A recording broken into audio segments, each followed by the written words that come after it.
Guys, I want to talk to you about the actual Hyundai and Kia powertrain warranty that they are offering these days.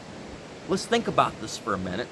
They have been offering a 10-year, 100,000 mile powertrain warranty, which is not the actual one that you get right out the door. This is their hypo offer that you have to put in for. They usually come with a 5-year, 100,000 mile powertrain warranty. Most people don't drive 100,000 miles in 5 years, at least most people, up here in the Northwest. Now, I want you to think of this. I'm going to give you the perfect scenario. Back in the day, when Hyundais and Kias were first around, they made commuter cars. That's about all they made. They were one-use, kind of throwaway cars. They weren't the best looking. They didn't last as long, and they didn't have a hell of a price tag.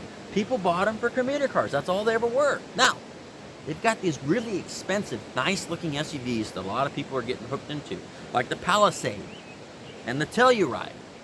Let's say, this is a scenario, let's say you've got the money to go in there and buy it outright, no payments, and you get the 10-year, 100,000 mile powertrain warranty.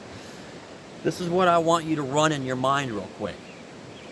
If you've got the bucks to go down and buy it outright, are you going to drive that same SUV for 10 years and take it to 100,000 miles? Probably not. Some people would argue that. I'm telling you right now, you're full of it. You're not going to drive that car that you just paid cash for 10 years. Most of these people, folks, I know a lot of them. Even up here in Oregon, they do it. They'll go and they'll buy or they'll finance or lease, better known as fleecing, a new vehicle like this. They'll drive it for 2 or 3 years, get tired of it. Maybe they've got kids, they tear the hell out of the back seats, they want something new. You're never going to see that 10-year, 100,000 mile powertrain warranty, so why do you fall for it? Think about it. Why do you pay extra money to get that 10-year, 100,000 mile warranty if you're just going to keep it for 3 or 4 years? Does it make any sense? No, it doesn't. Not even. Most people try to be frugal with their money. And I understand you're not buying a brand new BMW or a brand new Mercedes or an XC80 Volvo. You're getting a Korean car, which is going to be a little bit lower on price. But at the end of the day, if something happens and you're not covered either by warranty or whatever it may be, you're still going to pay the price.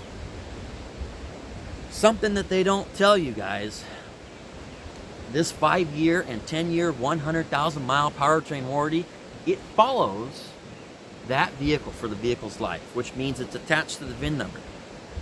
What they don't specify is when it comes to that vehicle being sold. Let's say she sells a vehicle to the neighbor across the street. He buys it, and she thinks, oh man, she bought that 10-year, 100,000 mile warranty, and I've still got, 4 or 5 years left on it. I can't go wrong.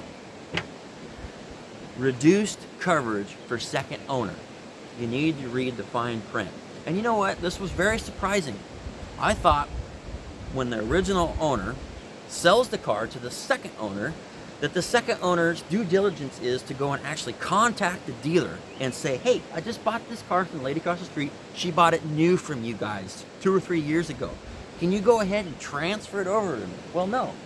You don't have to do that. It actually goes and follows the VIN number, which is cool. They never used to do that. But what they don't tell you, like I was saying, reduced coverage for second owner, it takes it down to 5 years or 60,000 miles. Let's say the first owner kept it for 4 years. Guess what you've got left? You thought you had almost the better part of a decade left. That's not true. Far from true. 5 years, 60,000 miles. Say it's got 45 on it. Well, you better make that 15,000 miles last a long time. Or maybe make it your Sunday driver. But folks, you have to actually look into these warranties. The reason they're offering these flashy warranties is to hook you and get your attention coming towards their manufacturer and their products. So please, do your research on these. Some car manufacturers offer like this. Even American car brands don't offer this big of warranty with the so far year spread and the miles.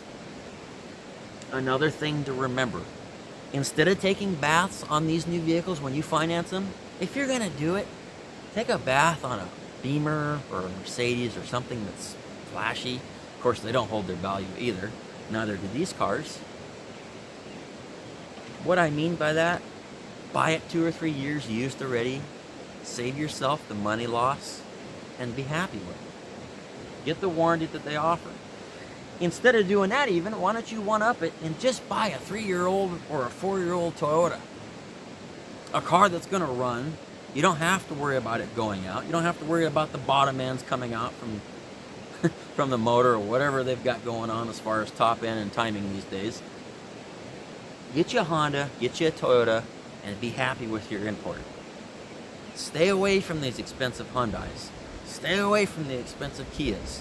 Just because they offer that warranty doesn't mean you're ever going to be able to cash in. Learn from experience.